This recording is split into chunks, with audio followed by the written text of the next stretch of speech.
welcome to this Xbox Life episode 444, Zombies and Forts. This is take two, actually, because I am trying to host today and realized that I didn't draw in our hosts so that you guys could see them. But you should be able to see their lovely faces now. So with me, as always, is my good buddy Rob. Hey, what's up, everybody? Hello. And also joining us is one of our Patreon subscribers, Mr. Brian Stanley. Welcome to the show. How you guys doing? And a big thank you, too, before I forget. Thank you very much for supporting us. That's awesome. Oh, absolutely. No problem. So here we go. We're in for fun, and Mark doing his audio video editing, and it's going to be a disaster, but we blame it on Brun regardless. So let's get started, and we're going to Sure. start with what you've been playing. We'll do that before we get to our questions for Brian. So, Brian, what have you been playing this week? This week, actually, what remains of Edith Finch is something I've been playing. I've actually been looking forward to this game for quite some time. I'm sure you guys know this was a PC and PS4 release. I only play on the Xbox, so I have been waiting for it to come to our system. And I've been in it now for maybe about a good 3, 4 hours now, and I'm really enjoying it. And then also playing the DLC for Little Nightmares. So this week's been kind of I guess the theme would be spooky gaming this week. But that's what I've been playing this week. Oh, nice. It's good to hear somebody finally playing like the non AAA titles, like Mark. Yeah, I try to give a lot of the indie game stuff just as much credit as the AAA stuff. Oh yeah, it's fresh. At least some of it is. Indie's Very much so. overrated. I've been burned on games like Inside. It's like I still Oh don't know yeah. how people can go, "Oh, this is the greatest thing," and I'm like, "You're a freaking blob, and you have no idea what the whole story's even about." Hey, it Uh, was awesome up until like that last quarter of the game. I should not have gone past the when they were looking in the window, like you said. Don't go Yeah. past, and I forgot, and I went past it. So I've heard like the whole Edith Finch thing. It's not something I've ever heard of, but when it was announced for Xbox, people were like super excited by it. So, is it something you're enjoying? Yeah, it's definitely different. I wouldn't really call it a walking simulator, but it's about as close to a game slash walking simulator that you can get. Really, you're just playing, without giving too much away of it, you're playing a story of a young lady that's in a family, and everybody has been deceased in this family. And you're going back to the family's house, and then when you make your way through the family's rooms, there's diaries and books left over, and you read these diaries and books, and those are small little different games. That's the best way that I can describe it without giving away anything, but it can range all the way from a childhood memory all the way to a scary horror movie. It's all over the place. It's really cool if you enjoyed storylines and not running and gunning constantly. It's definitely a good game to check out. Cool. And just real quick, Rob, are you hearing him getting kind of stuttery, or is that Yeah, just it's little jittery. okay? Hopefully it'll clear up. I just was wondering if it was on my end. All right, not gonna worry about it. Skype. What can we say? Good old Um, Skype. good old Skype. Um, cool. So that's it for you this week. That's the only two I've played this week. All right, Rob. So Rob was giving me a little crud earlier because I put in under what have you been playing for Rob. I said probably some mobile games. Prove me wrong. So I've been playing Clash Royale like a fiend. There you go. And I did a little bit of Roblox with my son. Broke out Torchlight Oh on the wow. PC, and I've been hesitant to pick up. Well, I've got Diablo on the Xbox, and for some reason, I just can't get myself to play it. But I was in I had the urge to play, a Diablo style game, so I booted up Torchlight 2 a la Steam, and man, We need the Torchlight 3. I just love that game. It's just awesome. You know, it's a little more cartoony, maybe not quite as serious as Diablo. Diablo, uh, actually, all of them, 1, 2, and 3, are very like dark. You know what I'm saying? Because you used to play Torchlight, right, Oh, I played Torchlight 1 and Mark? 2, absolutely. Yeah. You know, it's got a different feel to it, right? Doesn't it? Like it's, I I don't know, a little more arcadey. You've got an animal that you choose. a That's pet that runs back chores for you and gets you money for your loot. That's the best part of the oh, game. the best part. Not that it helps you fight. The best part is you load the thing up and you send it back to town. Yep. So You don't have you to have keep to running keep back to town. going. So, Yeah, but in Diablo, you got those potions. You just go poof, I'm back to town. So, yeah, but it is still but nice. It's a neat little thing. yeah. So I played some of that, and then a tiny bit of Far Cry, which I talked about last week, and there was something else. Um, I can't remember what it was now. Well, we'll say that's it. All right. So, Braun was going to be here. And we, uh-oh. Did we lose Brian? Brian. I hope we don't, because we're, if we lose Brian, we might lose the whole call. Can you still hear us, Brian? I can still hear you. All right, your camera's gone. So we just got got a nice little Skype silhouette of you. All right, so we'll keep going. Hopefully, as long as you're still here audio wise, I guess that's good. Rob's now like, you got squished in the frame. You'll see it, Rob, if you look at the Twitch page. Um, so Brun was going to be here. Unfortunately, couldn't make it today. They're having some flooding issues, so he's dealing with stuff like that. But he was going to brag and run on about how beautiful, wonderful Destiny 2 is. He played the beta and he's in love with it. And I think he's pre-ordered I don't know, the most expensive version you can get. And he's pretty much said he's going to give up all gaming other than Destiny 2, and he's going to buy it on every console, just to support the developer that he loves so much. So I'm like, I think we've lost him. But no, he I'm obviously BSing a little bit. He did play it, and he was going to come on and talk. He did say he had fun, and it is more Destiny. Seems like this one will have a story, but to me, it's the after game that will determine it all. Not a day one buy for me at all.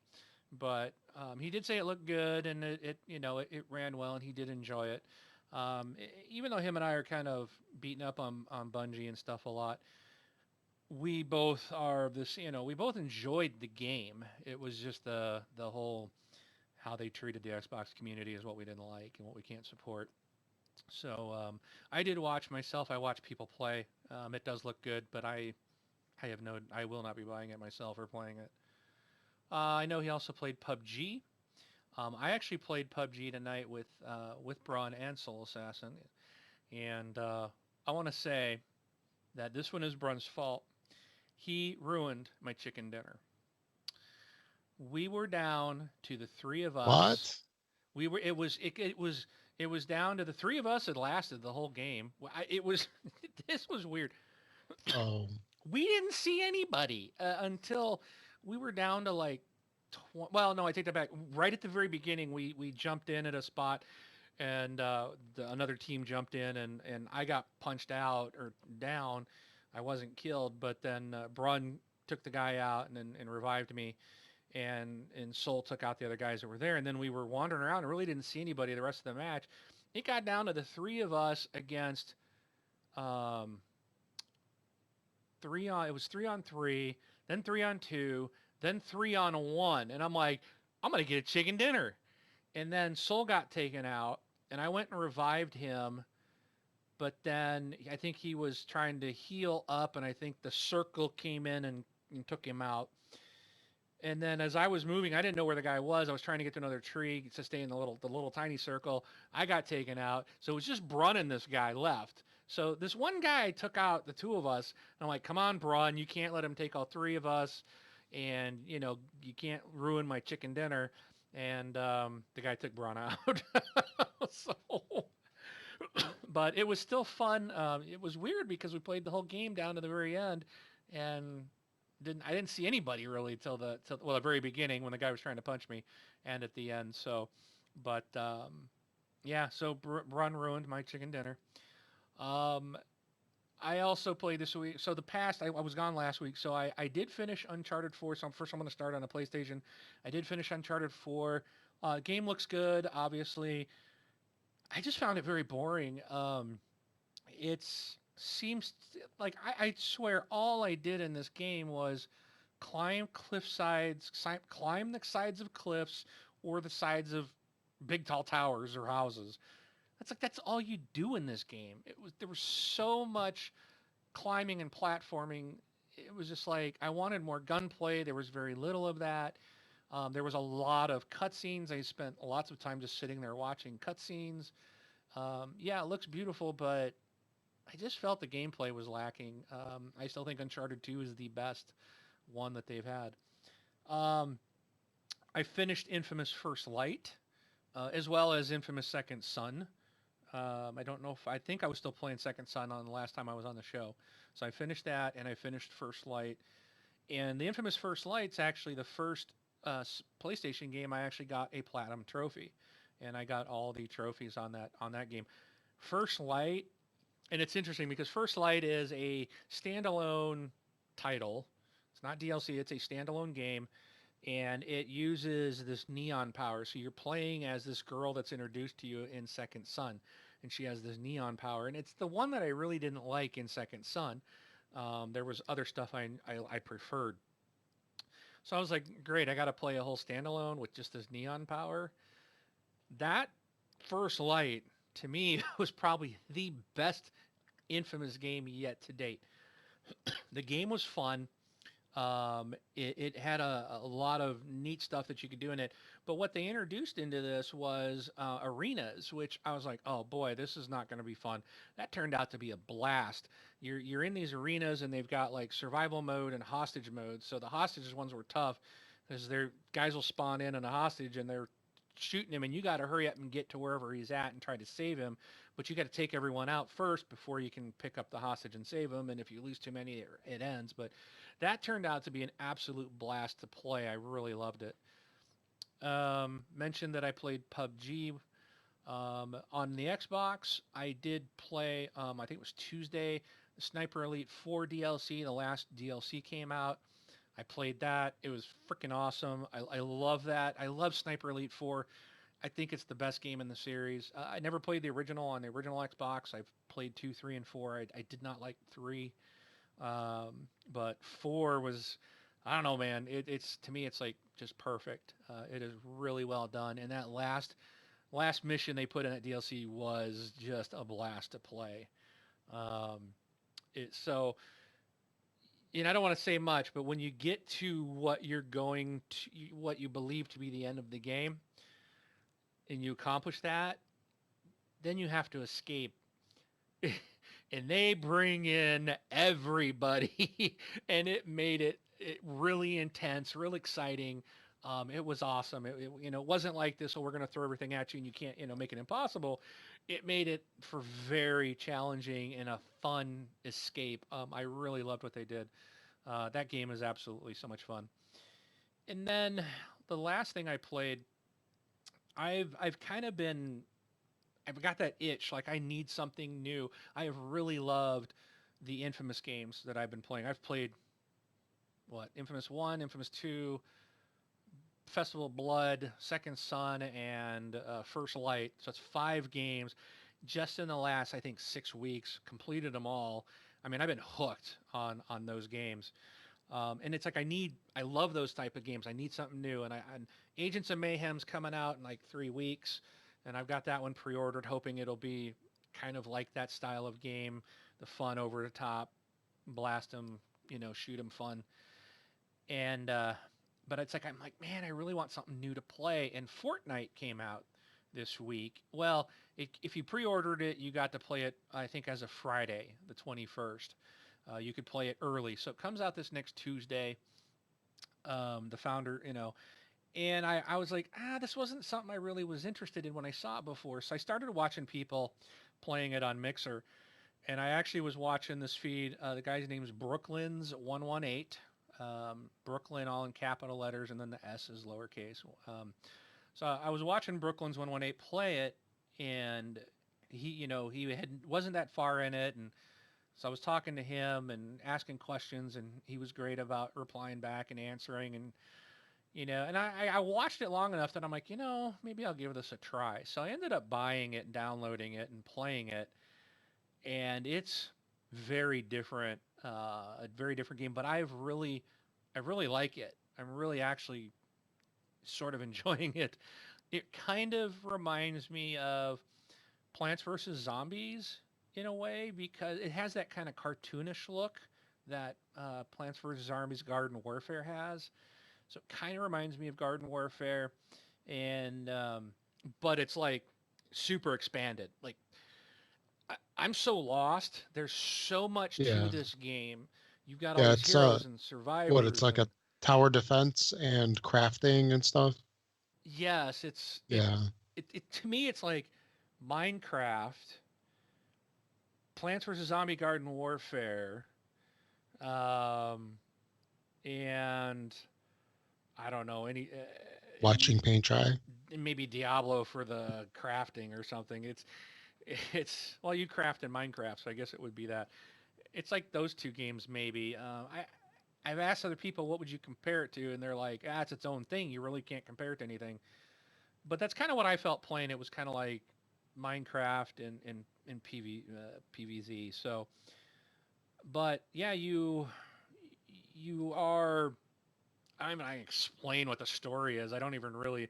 But these monsters are coming. It's something with the storm and bringing the monsters in, and you're trying to save people, and you're trying to save the planet, and you're going out, and you start out every mission.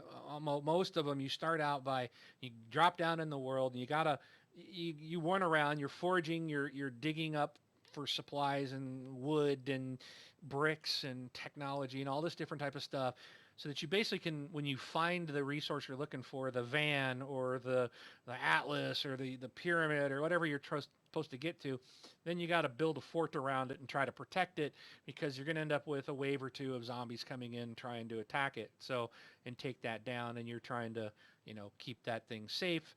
For the allotted time, and then you get all your rewards, and there's tons of loot, and there's treasure chests hidden throughout the game. If you find one, you get a bunch of loot, and that's pretty cool. And but there's like so many characters and so many aspects of leveling up your weapons, your heroes, your citizens. I think they call them the survivors. You got defenders. You've got weapons. You've got fort defenses. All this different stuff levels up at different ways, and oh my goodness, it's so confusing. It's just like I don't, and then there's all these skill points and skill trees, and there's multiple skill trees, and then there's another thing called I'm trying to remember what it was called, but it's just like oh my gosh, my head's gonna explode. It's like I'm enjoying it, but I can't. It's like I'm lost at the same time. I don't know what I'm supposed to be doing. And but I keep playing, and hopefully we'll figure it out. But now here's my understanding on this game. My understanding is this game is going to come out next year and be a free to play game. Oh So yeah, yeah. you can buy this game. There's 4 different versions. There's I think a $30, $60, $90, and like a $150 version. It's And 40. it's Yeah, 40. 40, 40, 60, 60, 90, 150, something like 150. that. Yep. Okay. Yep. So yeah, I bought the $60 version. I ended up buying the $60. You get some bonus stuff, and then every version you're still getting the same game, but you're getting all this extra in-game content. And then if you the top 2 games, if you buy the $90 version, you get a free $40 version, or you can like gift a $40 version of the game to a friend. If you buy the $150 one, you get two $40 editions that you can gift to people.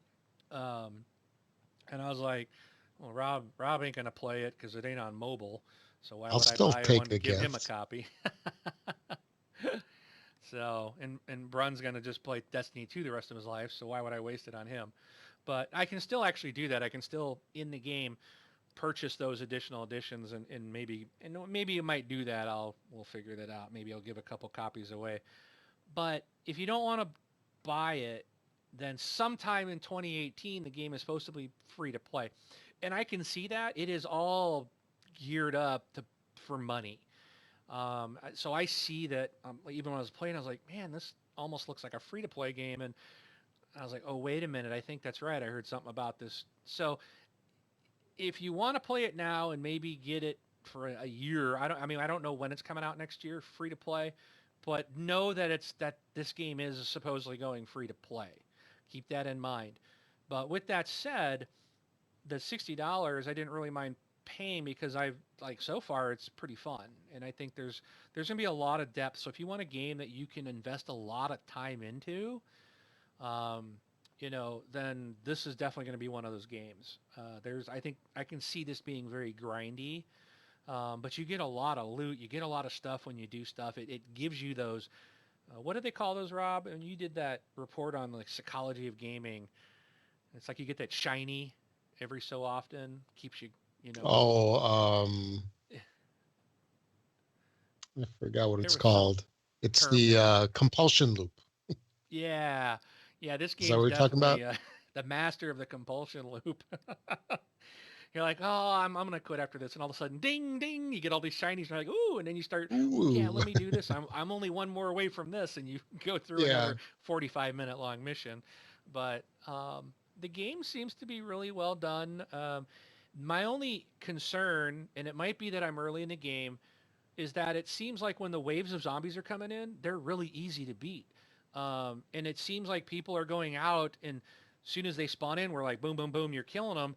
Very few of them ever even make it to the fort so that you can use your defenses. So I'm not sure if people are playing the game the way I think it's intended you to be in the fort and you set these defenses and then you're picking them off as they come. But it seems like right now they're always coming from one area.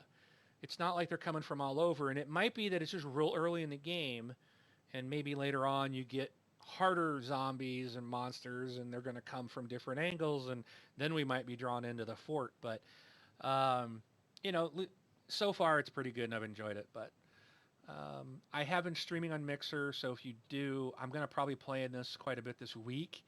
If you're interested, be sure to follow me on Mixer. It's Wingman709, and you can watch some gameplay, and I'll chit chat with you guys on that. All right, enough of Yeah, me. I saw your there was a couple broadcasts that you had, so I jumped on one of them and I was watching you. I don't know how interesting of a game it is to to watch, but it sparked my interest, and that's when I started looking at the game to see It how much it cost and stuff. But it's tough if you when you it's a come in to slow watch moving it. game. I mean, Well, yes, it is because if you come in like after a match, I'm going to be probably spending 10 to 15 minutes trying to look at all the different screens and upgrades and trying to figure out what I'm doing. When you play the game, and again, when you first start it, you're going to watch someone walking around getting items. You're getting resources, knocking, searching in boxes and then knocking, chopping at rocks and trees. And so, yeah, it's not super exciting maybe to watch. yeah, So like yeah, you're exactly right, but it translates to play it. I've had fun with it. Like when you're walking hmm around crafting, you're also hoping to find survivors because you get bonuses. And if you can find survivors out there in the world before someone goes and starts, and that's the thing. So you got 4 of you in the game. I've been out walking around, and all of a sudden it's like, oh, the van is activated, protect it. The zombies are coming in. I'm at the other end of the map trying to explore because you get XP bonus for exploring, opening the whole map, trying to find survivors. There's treasure. If you get survivors, you get treasure chests that everybody gets. But if someone kicks off the mission real quick, then you don't have all this time to explore. So it can be quick or it can be pretty long. If everybody's like, hey, we're going to just craft everything we can, find everything we can, it might take you a while before you get to the actual fighting. So keep that in mind if you are watching it. But you know me, Rob, I'm picky on games. And this was one I had Yeah. no interest in. To me, it looked stupid. And I'm actually kind of enjoying it. so, Yeah, so it's definitely not the type of game that I would see you like getting sucked into. So it means that there's hope for you yet. well, until Agents of Mayhem come out in a couple of weeks, then it's all over. But Yeah. this is one that you could easily come back to as well, though. I think it's real simple to come back to. But, anyways. All right, so let's move on. You can support the show, become a patron. Go to thisxboxlife.com/Patreon. And if you wish to make, and this is a monthly support, if you want to do just a one-time donation, go to thisxboxlife.com/donate.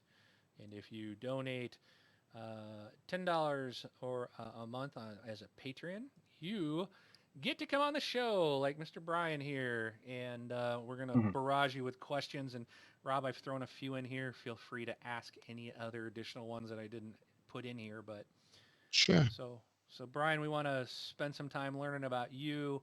So All first of right. all, I want to find out what's your gamer tag and tell us the super cool story behind how you came up with your gamer tag. All right. Well, my gamer tag has been changed actually one, two, three times now. And actually, it wasn't by my choosing. Both times I was forced to do so by Microsoft. I've had Xbox Live since the day that it came out on the original Xbox. Oh wow. And I've literally never let my gold membership lapse once. But anyway, when I first started, it was Lord Stanley. My last name's Stanley, so it was Lord Stanley. And then I got an email about a year into it said my gamer tag was too close to somebody else's gamer tag, and that I had to change it. So then at that time, I changed it to Mr. Hellbilly, Hellbilly, and it was that for years. And they sent me another email where I guess somebody complained about the word Hell being in it. So then I said, okay, fine. This is the second time I've been forced to change my gamer tag, so I just changed it to my name. It's Brian, Briangstanley. So they make me change that one. I don't know what else to do. That is messed up. Yeah, I'm That's silly. probably the only person I've been told that's been forced to change their name. So you really need to start looking to see if there's another person out there with your name and Right, complain first. right. But at least all my achievements and everything followed me. That was the Yeah. only thing that I was concerned about. I don't understand the whole first one. Your gamer tag's too close to someone else's gamer tag? Yeah, Like, it was a long time ago. Literally, it was like a year after Xbox Live started, and I got that, and I didn't understand. I said, "Well, I've had mine since the day that Xbox started. Why am I being forced to change it?" I don't know. Like I said, I didn't know if it had anything to do with maybe NHL or whatever. Like I said, being Lord Stanley, but that was the excuse. They said it was too close to somebody else's, and I had to change it. I had no choice. wow. Wow. Yeah, I was an original Xbox Live member back when it was a beta, and I actually Hmm. was Wingman. Right. And I ended up dropping and getting out of console gaming for a while, got back in the 360, and that gamer tag was still held in the original Xbox Live, so I could never get it, so I had to go with 709. And then they released them, and they even announced it. We're going to release all these old names. I was like, oh, I can be able to change it back. And someone snagged it before I Yep. could get it. It's like I was checking every day, and one day I skipped, and then the next day, oh, it's already taken. And it was like somebody in Australia now has it. And I was like, oh Right. man, I want my original name back. But that's what I get for Right. leaving. I remember that. um, so next one is, how'd you find our show? Believe it or not, I'm probably one of the very few people that use a Windows phone. Believe it or not, I actually just bought a new one, the Alcatel Idol 4S. Oh wow. Um, the There was a app that was on that was just straight. It was just straight up called podcast. And you guys actually, when I looked up Xbox, you guys are actually the number one in the feed there. And I hadn't heard of the show, so I added you guys to my subscription, and I've been listening to you guys now for about 2 years now. And Number believe it or one, not, Rob. I don't know if you guys know anything about the apps that are on the Windows Phone platform, but there's one that I think it's also on PC called Groover Pro, and you Yes. guys are in the top 5 also on that.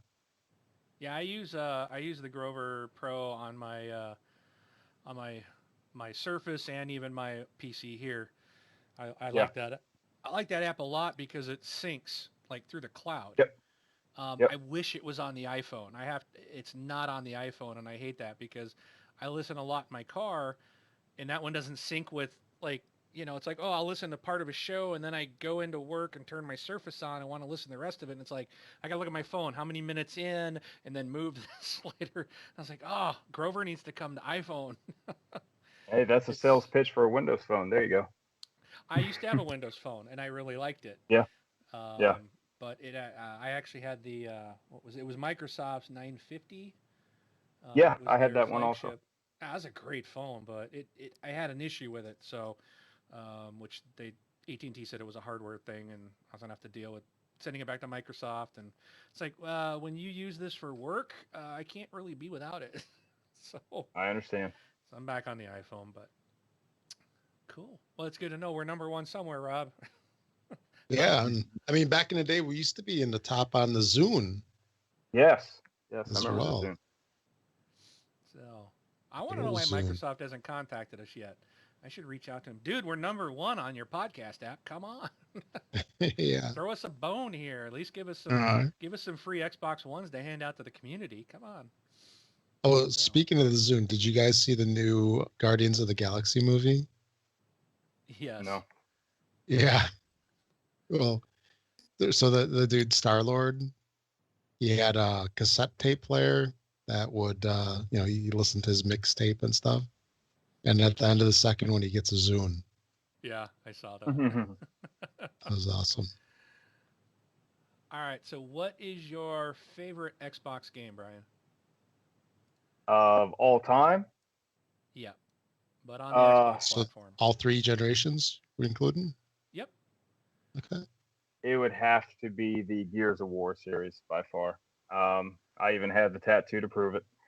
Oh Um, wow. yeah, Gears of War by far is yeah, across well no, since 361. So I would say Gears of War.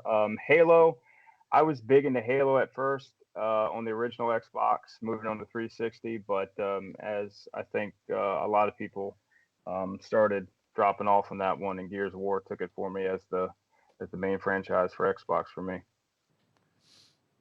Cool. So gotta ask, what's your thoughts on Gears of War Judgment? Let's pretend that one never happened. That's what I thought. Yeah. Yeah. All right. What is your favorite gaming memory? It can be on any platform. Uh, wow. Um, Probably the Super Nintendo. Um, when Donkey Kong Country first came out back in Rare's original days, seeing that game on TV for the first time, it was just such a jump. Even before, the Nintendo 64, the jump from graphics on the Genesis, TurboGrafx 16, when the Super Nintendo came out and you saw that Donkey Kong, I can't remember what they called it, but they used some kind of, it was, as you guys know, Rare, and it was some kind of graphical, I can't remember what they called it, but anyway, the game just looked amazing. First time I saw Donkey Kong Country, it was a big jump in graphics, and for some reason, I've never forgot that. Cool. That game did look amazing. Yeah. That's for sure. Actually, I've got one for you. So, what is your history with consoles? So, like, which ones did you start off with, including all the Xboxes and stuff? Like, what was your first one through now? For me, my Yeah, question. yeah. Started. I remembered my father brought home the Atari 2600, That was the first one that I played with. Me and him used to play the game. I think it was literally called Boxing and Hockey, and Yeah. we played those two games together. Since then, it was the Nintendo Entertainment System, Sega Master System, the 3DO. Um, Oh, that thing was amazing. Hmm. it was Oh, very cool. That's actually what got Leapfrog Madden into the mainstream was the 3DO. Let's see what else. Uh, let's see here. Shoot, I mean everything. I mean everyone, man. I had the Atari Jaguar. I had the Super Nintendo, the Sega Saturn, the Sega Dreamcast, all the Xboxes, PlayStation One, PlayStation Two. But I will admit, after the Xbox came out, I left the PlayStation crowd, and not to necessarily say I'm a fanboy. I'm a definitely big fan of Microsoft, but just Sony lost me there along the way, and I've never gone back to that. But I think other than the PlayStation 3 and the PlayStation 4, I've owned every single system and Nintendo up to the Nintendo GameCube, and after that, I was on Xbox also. do you still have some of those systems, or I did have you the get? Nintendo GameCube still. I do have a few of the. I have the Atari 2600 back at my parents' house still, and I have the original Nintendo back at my parents' house still. And I think I still have my Dreamcast. I think that's about it. But I Oh, did hold on to my Dreamcast because I had the black Sega Sports one. That was pretty cool looking. oh yeah, yeah. Sometimes the parents' house, that's the only place you can still plug in some of those Right, consoles. right, right. I was listening to you guys talking a couple shows ago. I think you were Yeah. talking about the RF connector where you Oh had to yeah. screw in the old TVs. That brought back a lot of memories. Oh yeah. All right. Any other questions, Rob? I'll let you take one. I got one left. So if you had any others before I ask the final question. No, go ahead. All right. So keep in mind, Brian, you can only respond to your answer can only be those that are on this call. Those that failed to show up are not allowed to be selected. I'm just kidding. So we have to ask, who is your favorite host? Uh, Rob, Rob is. Oh, thank you. All right. Now you're both out of here. No. Chalk Hello, another one hello. up. You guys still there? Why, All right. thank you. Cool. Cool. Cool. Alrighty, so let's move on to our first question. So there really wasn't a whole lot to talk about this week, so I came up with some questions. So the first thing is Game of the Year 2017 is going to be here before we know it. I can't believe we're almost into August. So my question is to you guys: have you played any games yet in 2017 um, that you feel might make your personal Game of the Year might qualify for your personal Game of the Year choice? So Brian, I'll start with you.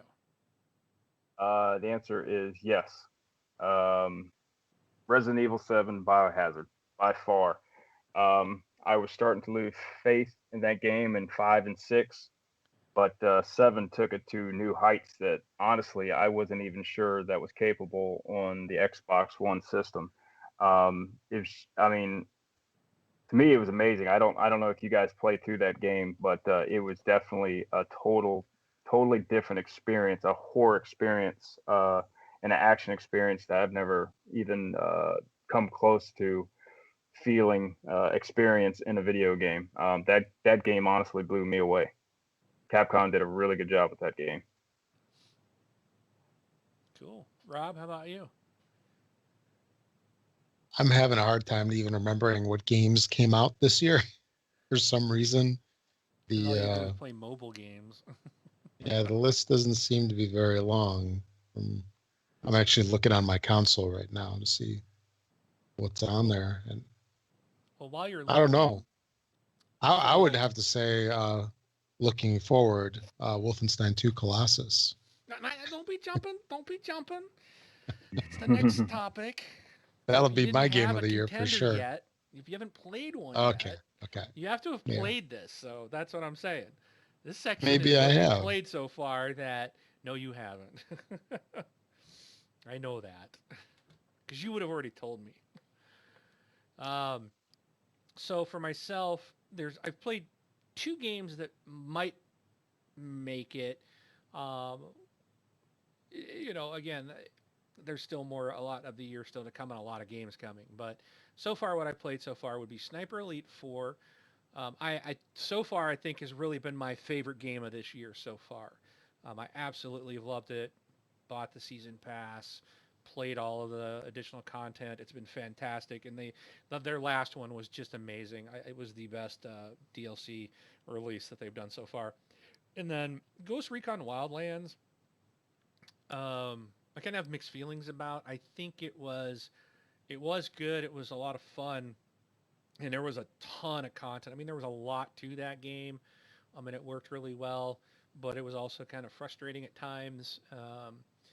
But where I never really got frustrated with Sniper Elite 4, I just love that game inside and out all the way. So, but those are the two I've played so far that would be games I'd have to consider and compare. And I'm sure there's a few more that will come out before the end of the year that will join that list. But if we had to select today, those would be my two that would be vying for that spot. All right. So, Rob, we got your answer, but what's your most anticipated game that you want to play in 2017 that has not yet been released, and why?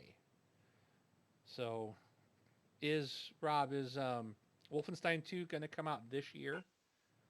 It's It is, supposed right? to. I think it was October, November release, maybe September. It's Okay, definitely coming out later this year. Actually, I think it's October so why do you want to play it? because I love the first two. I love the humor, love the style, even like the storyline. It's a little bit of humor in there. It's just great. It's great all the way around. Now this one looks different from. I mean, my thoughts, and I didn't really play these. I know you're big into them. The Wolfenstein Dude, 2 you looks very trash this game every time I brought it up. So I'm not even gonna say, well. look, I don't even No, want what? you to play it. I do not Because what want did you to I play play? this Did I game. play the original Wolfenstein? I don't think I played the New Blood or the Old Blood or the Dead Dude, Blood you or whatever it was called. complained. You Wasn't it complained about how Wolfenstein? you had to like hit a button to pick up stuff. I remember that. That was your gripe every single time because you just want to walk around and you just want to have stuff fly I to want you. it to magically float up when I get within a set radius, so I don't have Yeah, to do it's like anything, real life. man. It's 2017. I shouldn't have to stop and look at it. Oh, and hit the blue button to pick up the gun. Well, the game is I set in the understand the gun, but past. it's like the ammo. It just should pick up, man. Oh, You just want to pick it up just by it coming near your foot. That's all. That's I all. I just know, I I know how wanted you to are. just go. Oh, he's in the room. Let me fly to him and jump into his backpack. That's what should Yeah. happen. So Yeah. there's more to that of why I didn't like the original game. But so you saying the humor and all that because I don't really remember humor in Wolfenstein, but I didn't play Oh it that yeah. far. So are you comparing that to the original Wolfenstein or the last two? I don't know. What were those games that came out? The So Old there Blood, New there was Order, the New Blood and the what was the New other Order, one? and the Old Blood, right? The Old new and old blood. yeah. Yeah, so those were really good. Um the one prior, man, I don't even know how many years ago that was. That's totally different. I don't know if was that even done by Bethesda? The original one? I So think it was Raven. I think. yeah, the new ones they were done by Bethesda, and like the main character was BJ Blazkowicz. Okay. So to me, he's very much like a Duke Nukem character. So he does like one-liners, and it's just good. It's funny. He did some good ones. Great timing for certain things, and it was very well done. There were some things that were very cinematic. In the first one a little more so than the second one, but it was good. I mean, it was very interesting the way that it was done. The levels were great. So I'm really looking forward to like more of the same with the Colossus. about you, Brian? Um, I think I have to agree with Rob there. All right. Um, I'm a huge fan of Wolfenstein also, and I totally understand what you mean, Rob, by the commentary and the Yeah. humor there. It's like great. It's almost like the best B movie commentary and Yeah. silliness you can think of. I love the gory over the topness of it, but yeah, I'm definitely looking forward to playing that game. I had a question for you guys though. I'm planning to get an Xbox One X, and you guys know that the games that are going to have the enhanced update for Xbox One X.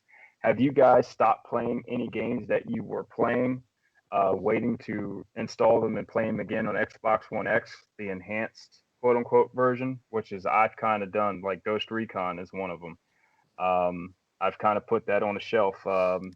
Let me think. Dishonor 2 is another one I haven't finished yet that I put on the shelf to wait to replay it again. So I kind of consider those games still, I still want to play this year. Well, that's a interesting thought. Hmm. Yeah, I I hadn't haven't. given that Yeah. any thought really. I'm definitely going to be getting an Xbox One X. My whole thing right now is I don't know when I'm going to get a 4K TV. Yeah, I'm not. So, I'm just playing because I can't wait. I don't have the patience to Right.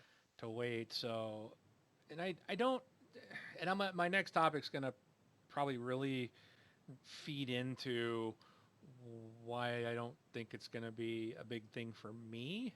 I'm gonna get one just because I have to have one. But no, I'm not holding off on anything. Was there something else you wanted to add, Rob? Did I cut you off? no, I don't think so. Okay. So for me, my most anticipated games, I've got a couple. Number one's Crackdown 3. I mean, that is, they could not sell another game the rest of the year, and I'd be happy with Crackdown 3. In fact, I'm actually getting Agents of Mayhem just to try to, because it's going to be, I feel like it's going to probably fill that same style of game, and I just need it. I need that over the top. But that's my favorite, most anticipated. I'm very interested in Far Cry 5. Um, it looks amazing. My only concern there is it's probably going to be a reskin of Far Cry 3, Far Cry 4, and Primal. It's going to be the same thing. It's just a different place, but it does look really good. So I'm looking forward to that. And I'm also really looking forward to Battlefront 2's campaign. I think that's going to be fun to play that campaign. So hopefully those all turn out to be something fun. All right. So based on going back to Brian's question about waiting on a game and replaying it later with the X, I haven't done that. And one thing that I'm not too sure how it's going to play out is so far my experience with HDR has not been that great. I hear people talking about how awesome it is, how it's worth every penny. You got to get an HDR TV, blah blah blah. I've got a 4K HDR TV, and I recently was playing Second Son, Infamous Second Son, on my PS4 Pro, on my nice big TV. And what I have found was like it's so dark, and all the HDR games are very dark. And it's supposed to be like true blacks, richer blacks, but I don't, I wouldn't have expected to make the game just like completely like dark. Like there's times I can't even see. Like it's just like it's just all gone. So in Second Son, I had to like change the setting to be like max brightness, and even then it was still too dark. Like it was weird. And then recently I took that PlayStation 4 off of the TV and put it onto a different one for reasons, and it's on a 1080p television. Doesn't have HDR, and the game looks a lot better in my opinion. And it's not that the colors look better or that it's sharper, because obviously it's not. But the game overall, I think I enjoyed it because I could see. It just made that game to me like playable. So my experience with HDR has not been that great. It's almost like, man, maybe I need to turn HDR off and not What? use it. Yeah, because it's too dark. It makes everything so dark. I'm Whatever. telling you, the I, game looked. I thought more. Not that it looked better, but I myself I don't see this huge necessarily see a huge jump. Where I did see, where was it? We talked about this a while ago. I played, I think it was an Xbox game that I moved. Oh, was it the Division?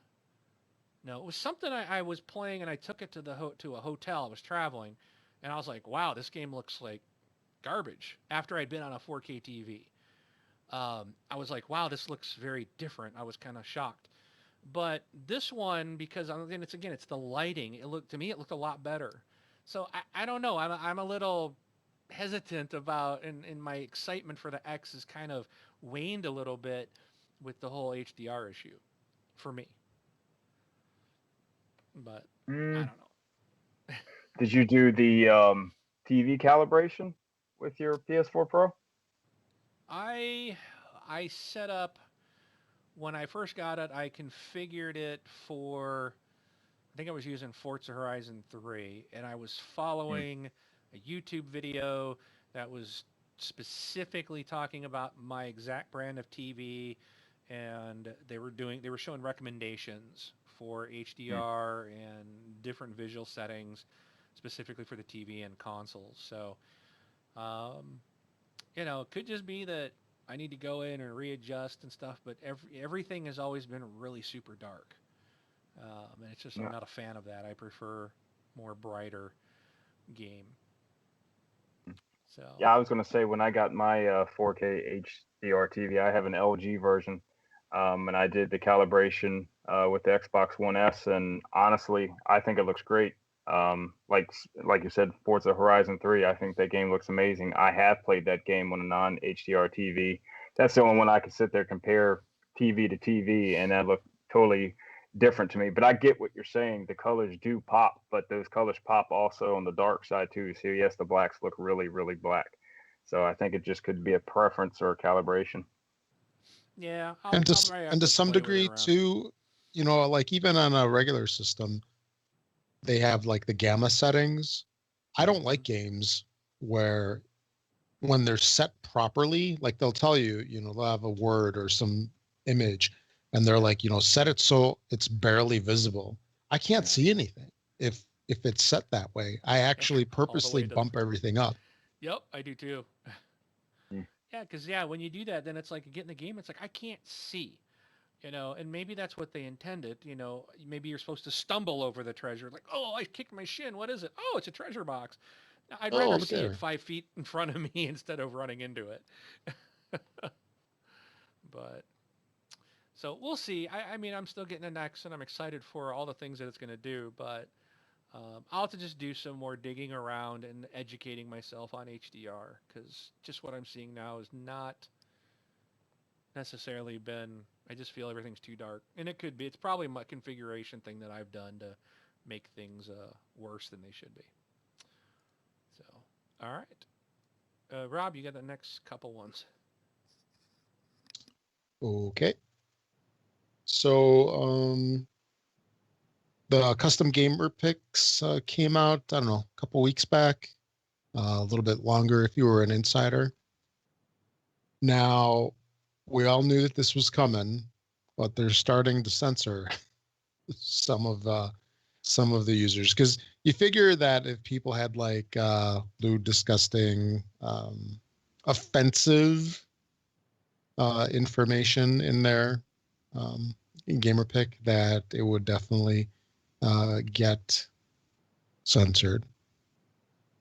But kind of like with the gamer, with the name that we were talking about a little while ago, looks like that they're stepping up and going a little too far with some of these things.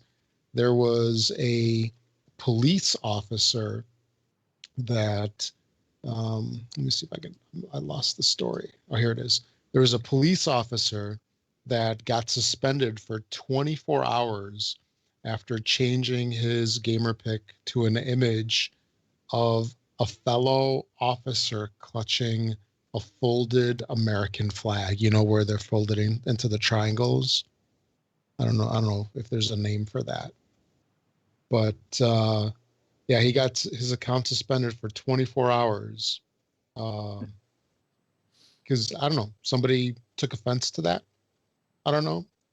But in a post on his Facebook page, it goes, so last night Xbox Live decided to enact enforcement for having this as my gamer pick. I tried to find out which rule it violated with a customer service rep. That met with the last message he sent me, basically stating, to avoid this, don't post any photo of police or military related to avoid this further. So, I mean, I could see something being like pornographic, offensive, let's say just downright disgusting, but to take it to the length, like what? A police officer with, I mean, because I'm looking at a picture of it. It's basically a police officer holding the flag to his chest. He is in the like the full dress uniform, not like the Right. regular I'm on my beat uniform. Yeah, he's probably at a funeral. Yeah, so he's holding it and he's like looking down. He's got his cap, like hiding his face. So I mean, it's Right. a nice picture. Um, very much like a military style photo. He's got white gloves on and stuff. Um, but yeah, I mean, it's going to be interesting to see how far they take this stuff, and it's a shame that they're doing this kind of stuff. So if you put on a gamer pick of a character from Call of Duty, you'd have to have that removed too, right? Because that's military. Yeah, maybe it's violating a copyright or something. Who knows? That's so stupid. You know, yeah, I mean, you can see these things being problematic from the standpoint of people just have photos of stuff that they think is cool. And somebody's going to complain about it because that's how we are as a society. We just complain about what other people are doing. Yeah. So yeah, that was interesting. We'll see how this continues. Maybe, do you guys think that they might take this away? I personally think they might end up taking it away. I see already where it can end up being an issue. I don't know if you guys noticed it or not, but I have two young sons that also play on Xbox Live, and there's quite a bit of let's say I can't actually believe some of the profiles and the pictures that are being put up, and there seems to be a lot of random different Xbox Live gamer tags. I guess sending requests and messages to a lot of people with, I guess, best way to put it is attractive women as their profile picture now. So I kind of see where this is going, and I think Microsoft might have opened up a can of worms. Yeah, they're just going to censor this feature out away from us. Yep. Well, Who knows? yeah, I don't know because I think you can do this on the PlayStation and you can do it other places. I mean, when they announced it, it's like they know that they're going to end up with issues. I've seen some nasty stuff on Call of Duty where you Right. can make your custom. I can't believe some of the stuff I've seen. It's like, how are they making that through the little, you use their little tools inside to make a picture, and it's pretty nasty. But I don't know. I think it's there. They're going to have to figure out a way to do it. Maybe it's going to go through some. Maybe it's. My guess is these things are probably going through some kind of automated process, and there's probably a system in the background that's using some algorithm to detect some things, to keep certain things from even being there. But if anything, I don't. I think they may go through, say, a review process, so you can submit this, and you know, maybe in 24, 48 hours we'll allow it once someone looks at it. They might have to do something like that, but it could go Maybe they away. do. Maybe they do it with the power of Azure, where it goes out to the cloud to a room of 80-year-old women that look at each one, and if it offends them, then they whack it. Yeah, exactly. So, well, No I offense to 80-year-old women, by the way. you just lost half our community, man. Yeah.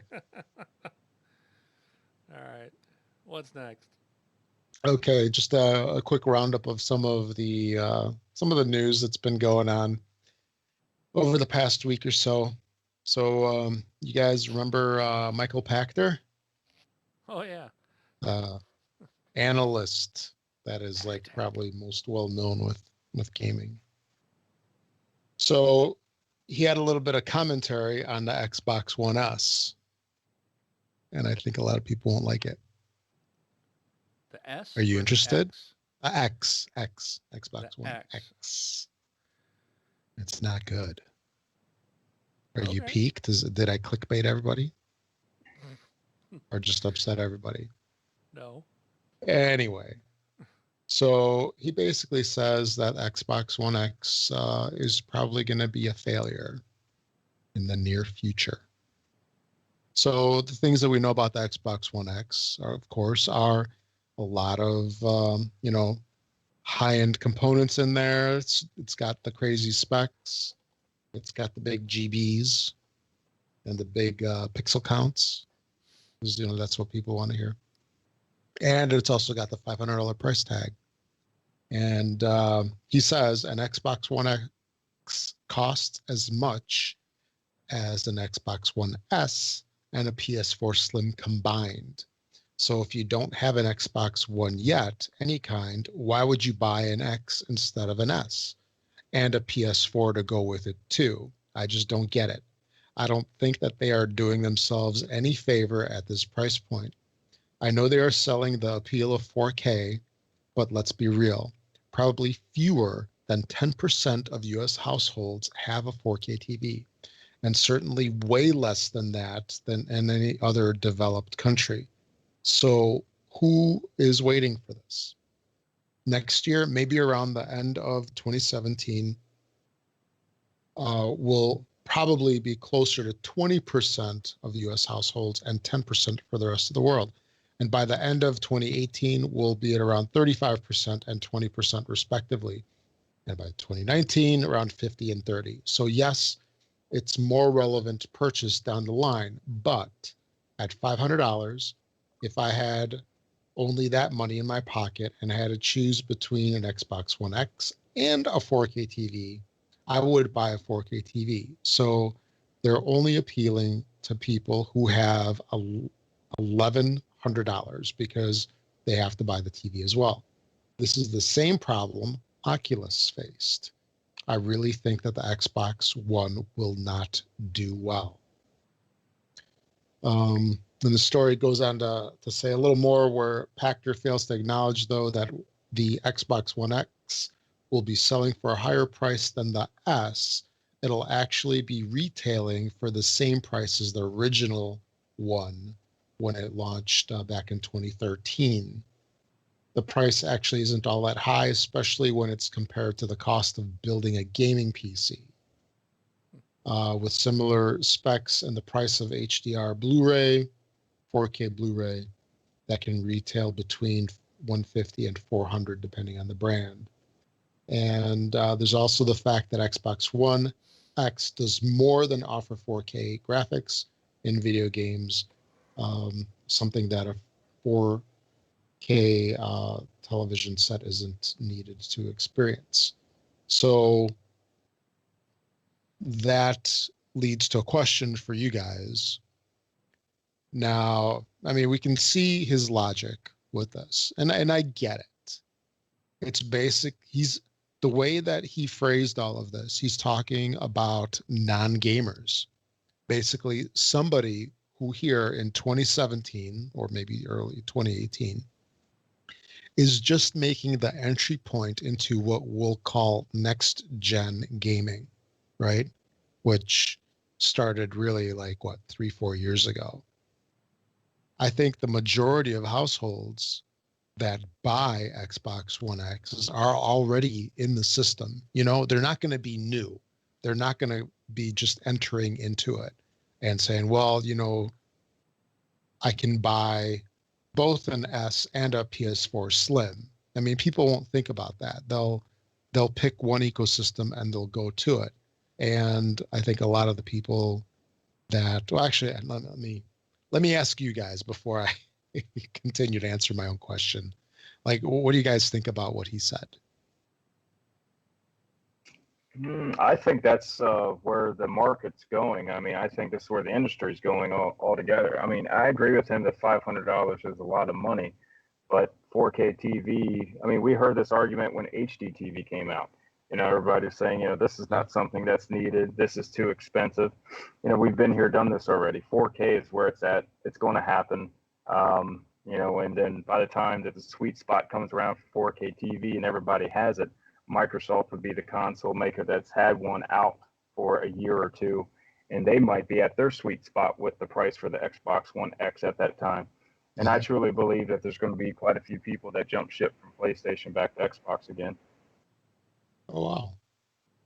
And, you bring up an interesting point where when it comes to, let's say, features of televisions over the past, I don't know, 10, 20, 30 years, you had some stuff which was kind of like a fad that really didn't get adopted.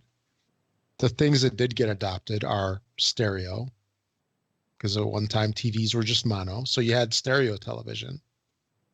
And of course, color way back in the day, that stuck. But some things didn't fly, like the 3D aspect of it. I mean, that kind of got dumped a little bit. We'll see where the curved TVs go, if they're going to stick around or not. But 4K is like the next evolution of the TVs. We went from SD to like the higher quality SD, where it had like the not Blu-ray players, but DVD quality, and then it made the jump into HD, which is kind of like where we're on the tail end of right now. And then 4K is the next evolution. There's no way that it can be a fad. Agreed. Yeah. It might have a short lifespan because it'll go 8K, but yeah, it's a whole different thing. I think he's looking at it wrong. I agree with you guys. Microsoft, they're putting money in here. They're investing money in this, and I gotta believe that they got some smart people at the top knowing what they're doing. Phil Spencer, I think he's a gamer. I think he's the kind of executive we want. Yes, he is watching the bottom line. Yes, he's got to be able to make money for the investors, but he's also trying to get people excited about the brand. He's a gamer. I mean, he says nothing bad about PC gaming, PlayStation, Nintendo. He congratulates them. He says good things about them. And he's just trying to put a platform out there that gamers are going to like. And they've even stated we don't expect the X to be a big seller. The S is going to be their number one seller because of price. And but it's there. Why wait till 100% of homes have 4K to put out a 4K console? It doesn't make sense.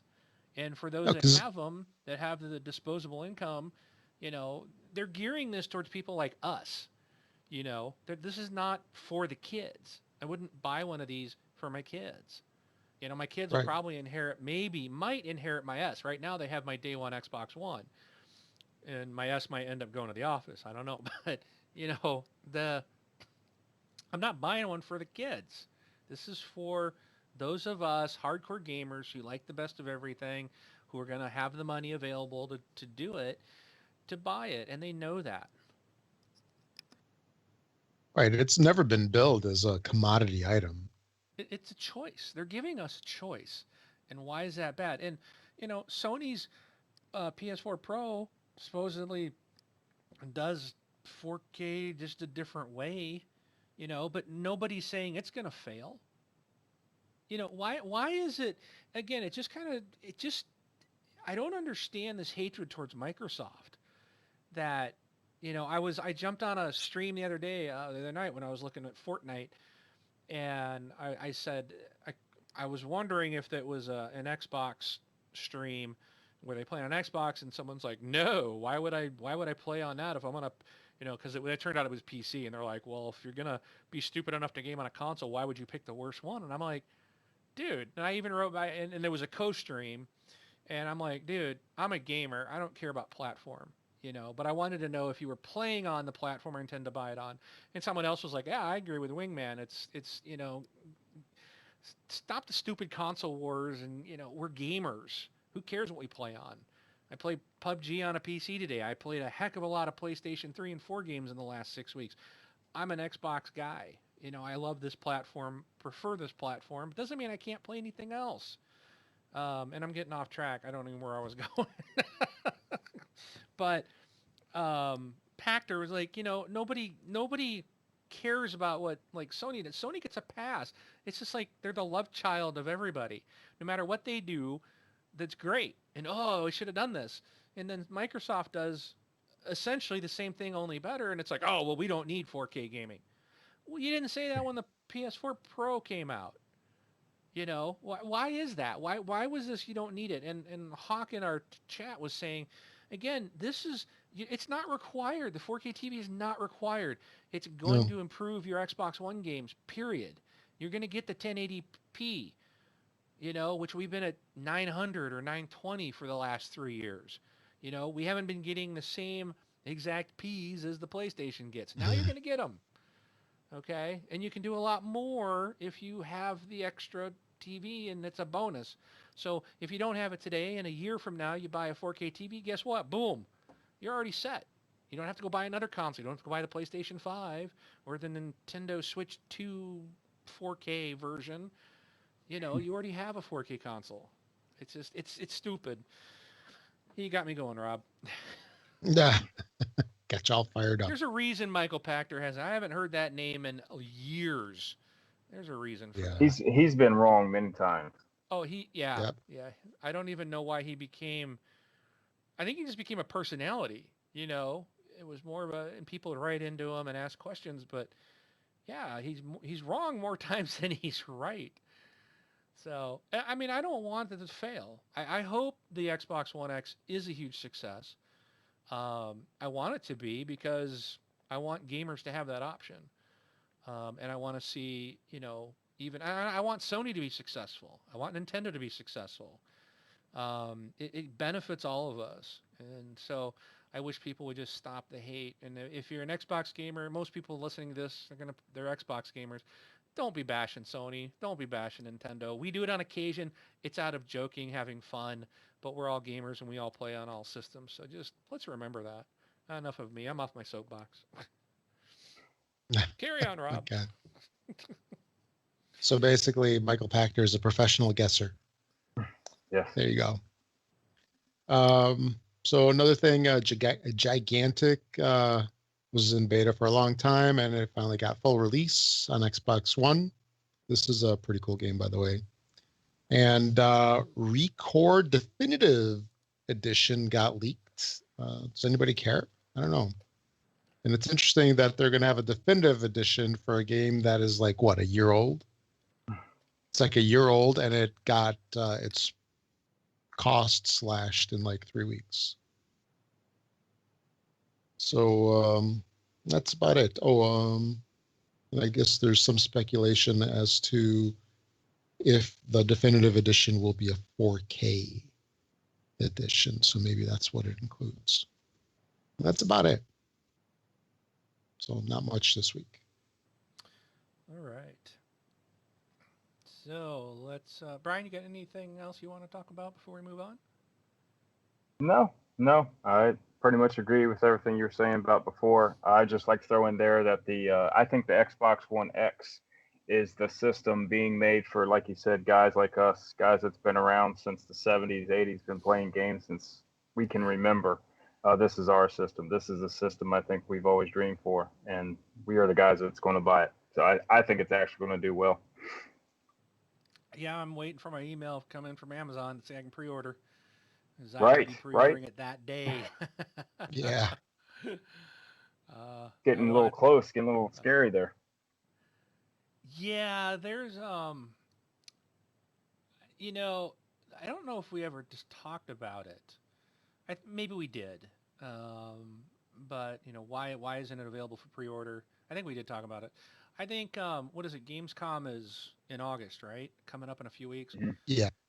I think maybe we're going to see some info there, and I mean, I understand why they didn't have it ready, and because to get the FCC clearance, you got to send them all your specs and everything. I mean, they wanted to closely guard this until they announced it at E3.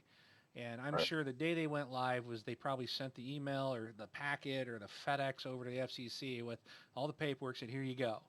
And now we're waiting on the government to get through their process. That's just going to take some time. Some people are trying to read something into it. I don't think I think it was just them trying to protect the system and all this, because they would have to tell the FCC everything. And if that document Yeah. got out, it would ruin their whole E3. Here's what it is. Um, Right. so I'm sure we're still going to see it. My concern still lies with Crackdown. It's got a release date, but then I saw a story this week about how the head writer of Destiny and Halo has now come over to Crackdown, and I'm like, Hmm. uh, why would you be hiring a writer at this stage? The game should be close to going gold. And the article was talking about how they're writing and all this stuff, and I was like, wait a minute, the game's got like a November 7th release date. We're almost into August. Why would you be hiring a writer? So I'm a little concerned on on that game, and I'm a little worried, but we'll see what happens. But I'm pretty sure the Xbox One X will be out on time. All right, so we'll move You on. know, there was Oh, something that I was kind of wondering, and maybe I'll ask you guys, see what you think. So, there's a fair amount of hype, a lot of stats being thrown out about this. And, there's been a number of products that I've purchased in the past that you get them like, I don't know, like, I'll throw out something arbitrary here, like a new cable modem.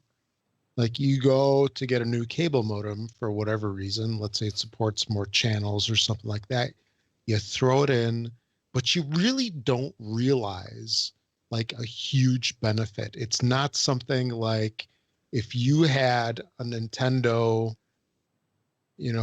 or a Dreamcast or something like that, and then you fire up an Xbox One X, you're like floored.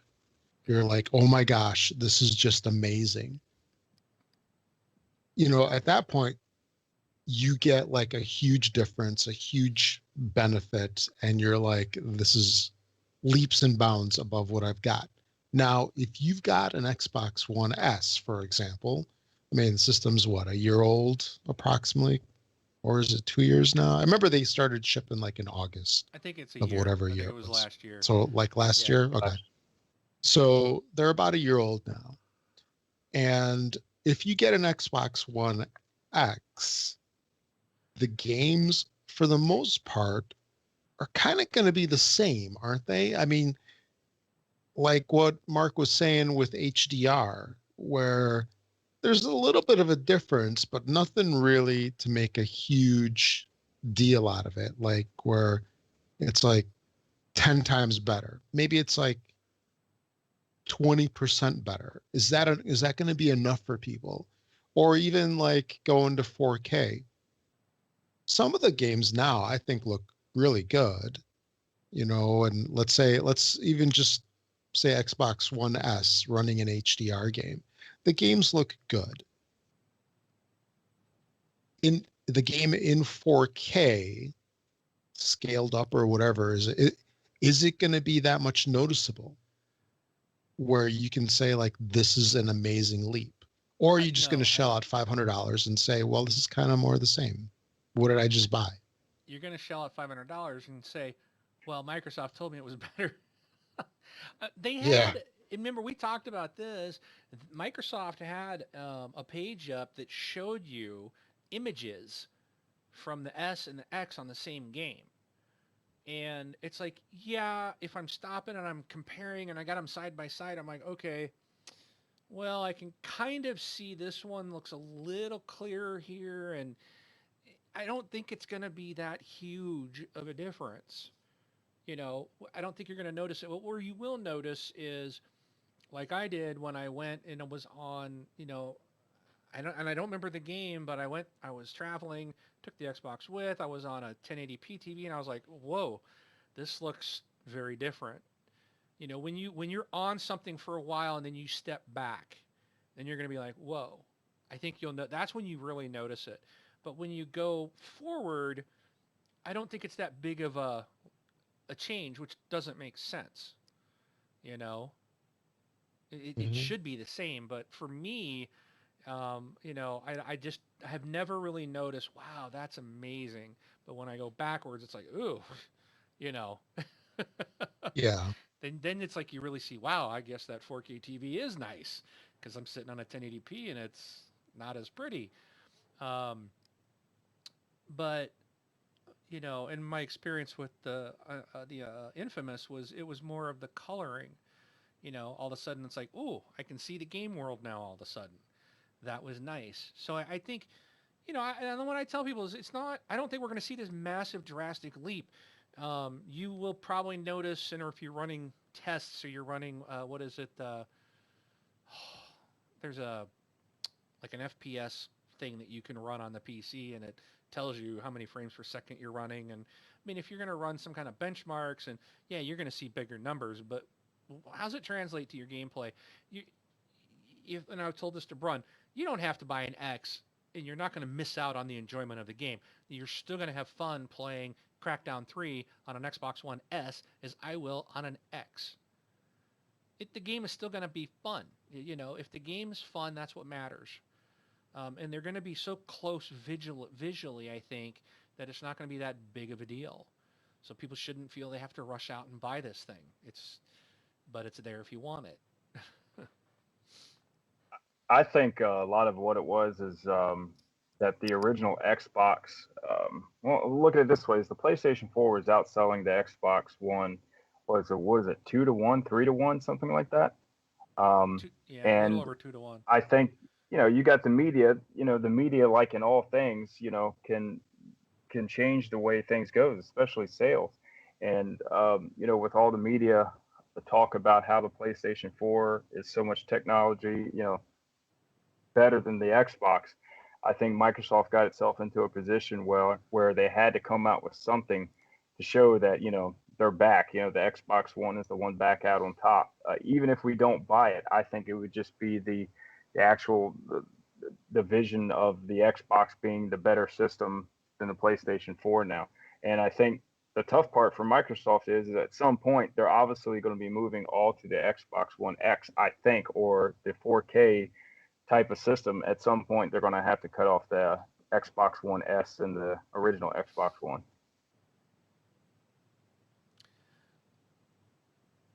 Oh, I just had it.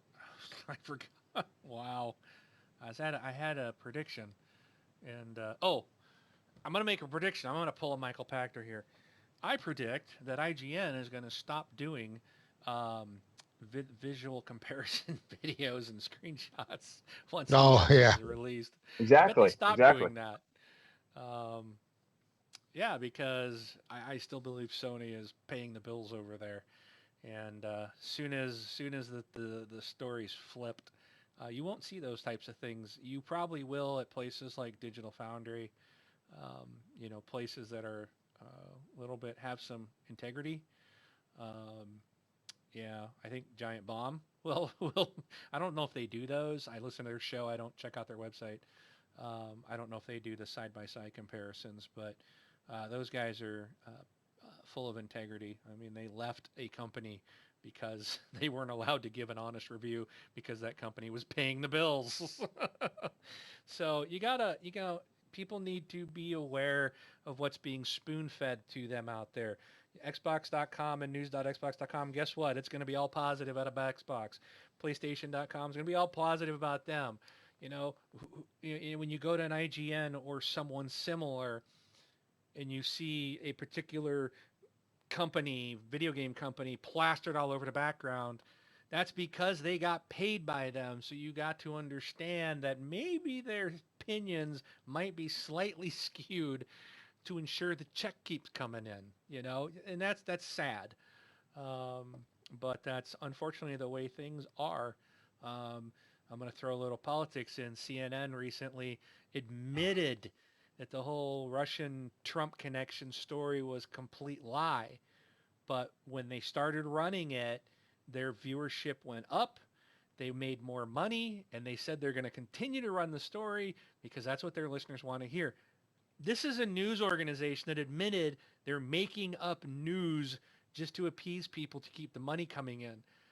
And now we're talking video games. So why would you think that a video game or a video or a news organization that is on entertainment or video games isn't going to do that even more so?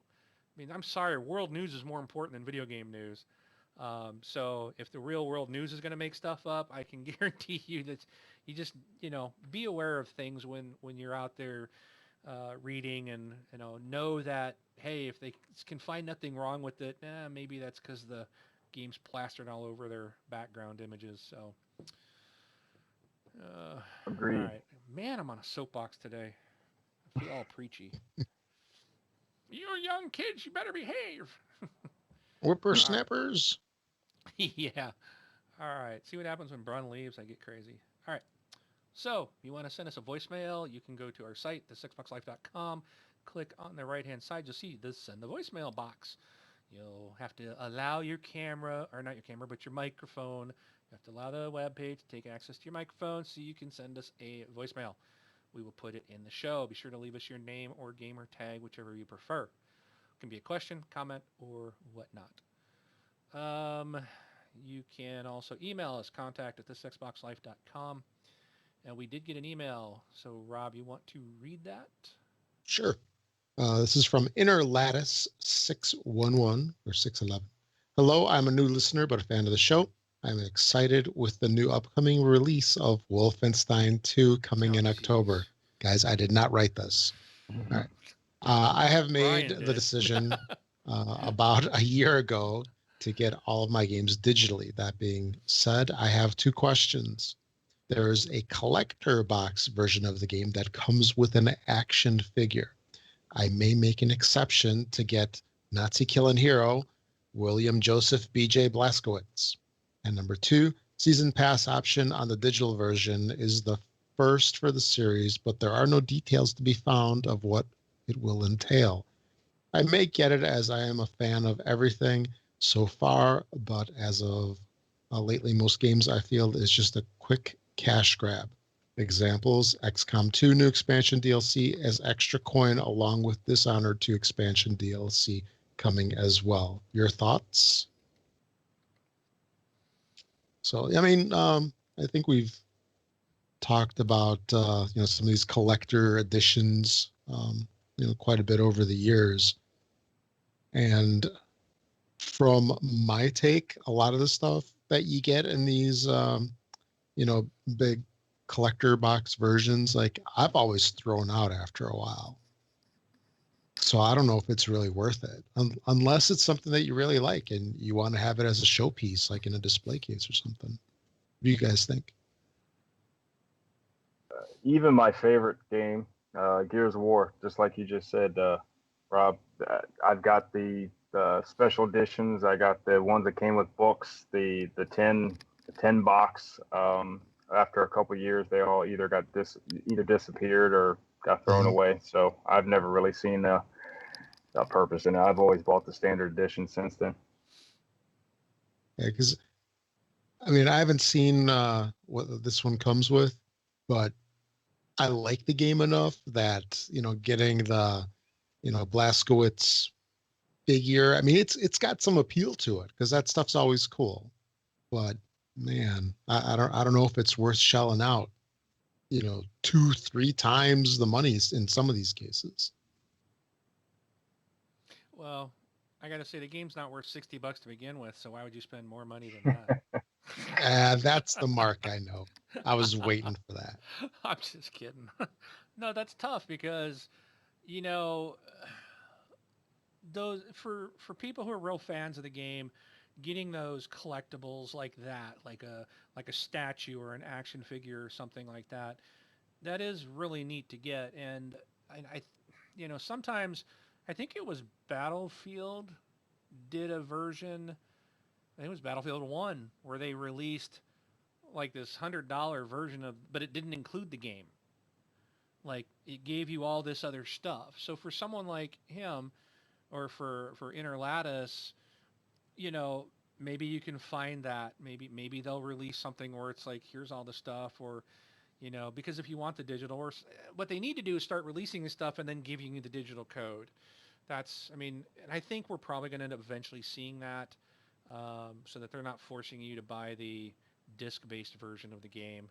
Um, but again, if that's your only one, then you can leave the disc in the drive and never still have to worry about, disc swapping. But I say if you want it, man, go get it. And here's the other thing too to keep in mind. You can always down the road, the game's eventually going to go on sale. When it gets to a digital version that's cheap enough for you to buy it so that you have the digital release, then you can chuck the disc. I mean, you're not going to probably get anything for it at a GameStop at that point, but you can, so you can still get your digital eventually if you want. So as for I the just season pass, I just I just put the link in the show notes, by the way, if you guys want to launch it. It's not what I was expecting. It's a kind of like I don't know. it's an action figure. It's not a It's statue. it's an action figure, but if you know the game, I mean, it's kind of fitting because it's like an action figure that you would find, I guess, in an alternate universe that's controlled by the Nazis in the 50s and 60s. Actually, probably more like 40s, 50s. So it's the Elite Hunts Enemy Edition called Terror Billy, the Cold-Blooded Terrorist. So it's basically He's got an like axe in his hand, dude. he's got what? He's got an axe in one hand and like an alien, or maybe it's an automatic shotgun in the other hand. I don't know. Yeah, It's I crazy. mean, it's something that is like, I mean, you could, I can picture this being an actual toy in a alternate universe, but no, it's got some novelty. I think if you're a real fan of the game, there's some novelty. I was expecting it to be like like a little statue or something, kind of like what's that one company that does the statues of the games, like McFarlane or something. McFarlane does McFarlane, a yeah. bunch, yeah. Yeah, I thought it would be something like that, and it's only $100, so for like another $40. That might be worth it. Yeah, that's Well, yeah, interesting. so you get that. Let's see what else. It also includes, well, it's a 12-inch action figure. So that's tall. It's still 12 inches tall. So I mean, that's a foot tall, man. That's statuesque. That's not a toy. That's still pretty big. Yeah, it's got weapons from the games and a hatchet. I'm trying to see. It also includes the game inside, an exclusive metal case, and a Blitzmensch poster, 9x14 poster. Um, yeah, it's too bad they didn't give you like the digital copy of the game. But again, if you want the toy or the statue, you want those collector's edition, I say get them. You can, and then down the road, if you want, when it's $15, you can always buy the digital version of the game later. Um, if you just want to have it in your digital library. So, Yeah. and as for the How about DLC, um, I've kind of taken a change on these season passes. I've stopped buying them outright because some of them have just been a real disappointment. Unless you really truly love the game, I mean, even if you truly love the game, the content, if they're not telling you up front, I would say no, you're not getting my money. Yeah, because some of that stuff could be a lot of in-game clothing or weapons or stuff. I've seen, I can't remember which game it was. There was something more recent that had a lot of stuff that I'm like, this isn't even really, you know, it's just cosmetic stuff.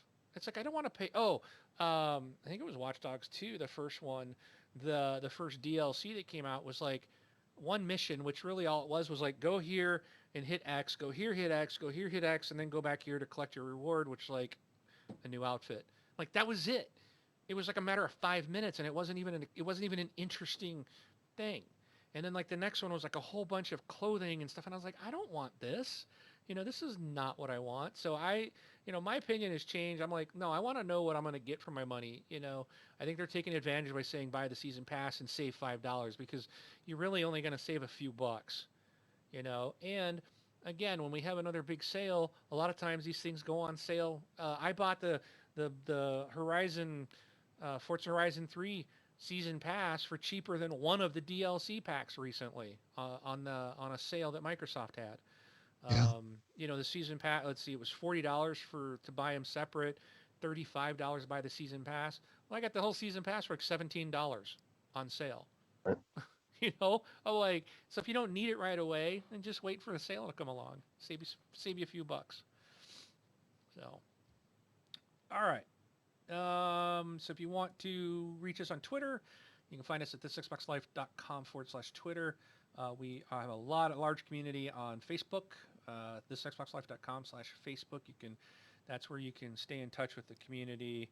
Also, don't forget our group. We do have a group on the Xbox Live or the Xbox dashboard. Look for us there as well. Rob, what is new this week? Okay, got a couple games here. We have Aven Colony coming out on the 25th. I know this one's been out on the PC for some time now. Then we also have Infinite Mini Golf. So you can never have too many golf games, I guess. Fable Fortune coming out on the 25th. This one's going into the game preview. I believe this was the game that was out on Kickstarter some time ago, and I'm definitely going to be checking this one out. I'm kind of a sucker for these card games. Fortnite is going to be released to the general public on the 25th if you haven't been playing it already, like Mark. Fun game. We have what? Fun game. I do like Fortnite. it. I thought you said what? Okay, on the 26th, we have Unbox Newbies Adventure, Grid Retro Enhanced, Pressure Overdrive, Canadian Football 2017, and Canada football is like football in the US. It's not soccer.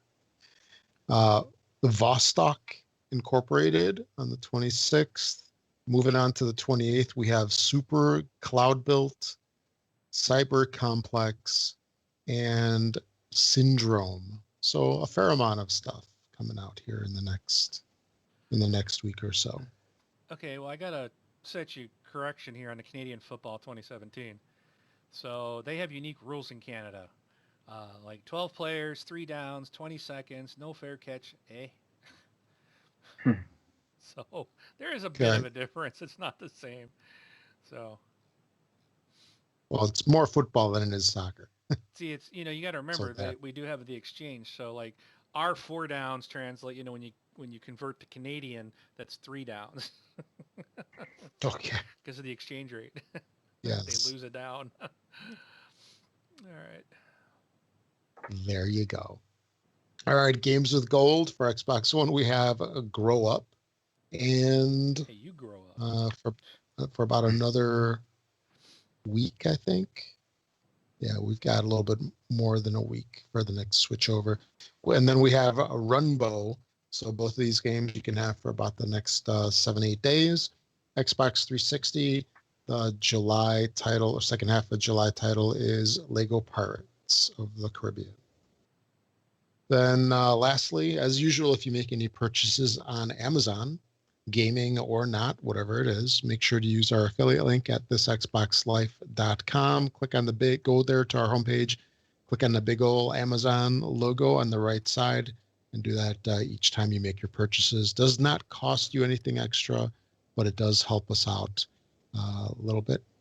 Also, if you're on iTunes, make sure to find our show on iTunes in the store there and give us a 5-star rating. The more ratings that we get, the more we get bumped up in the ratings, and we get pumped up as well. So that's all I've got for the show. Actually, I do have one more thing to add. Hey, Mark, I think we found Brun 3.0. Yeah. For sure. That'll work. Or Mark Forget 2.0 and 1.0. He can replace me. What's that?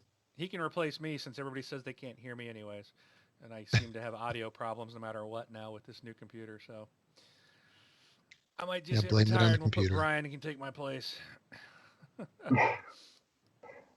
So, all right. Brian, did you have any last comments, things you want to talk about, share with us before we sign off? No, no, I enjoyed this though, guys. I very much appreciate you guys inviting me on. We appreciate you supporting Yeah, the show. Appreciate you coming on. It's always fun to have listeners come on and share some stuff with us. So even absolutely. if they like Rob the best. Because he likes You'll, Wolfenstein. yeah, you'll get your check in the mail, all right, dude. The 20. Rob's friend list just grew by from 1 to 2. Yeah. So now he has a favorite because I think Rob unfavorited me on Xbox Live a long time ago. All right. Oh, Well, you thank you found so out, huh? much. Huh? You found out, huh? I Yeah, didn't think yeah. you'd notice. All right. Well, that's it for this week's show. Tune in every week. Same Xbox time and channel. I am Mark, aka Wingman 709, taking off. I'm Rob, also known as Prestar. Thanks for listening, everybody. And I'm Brian G. Stanley, For now. for now, till they tell me to change. Yeah.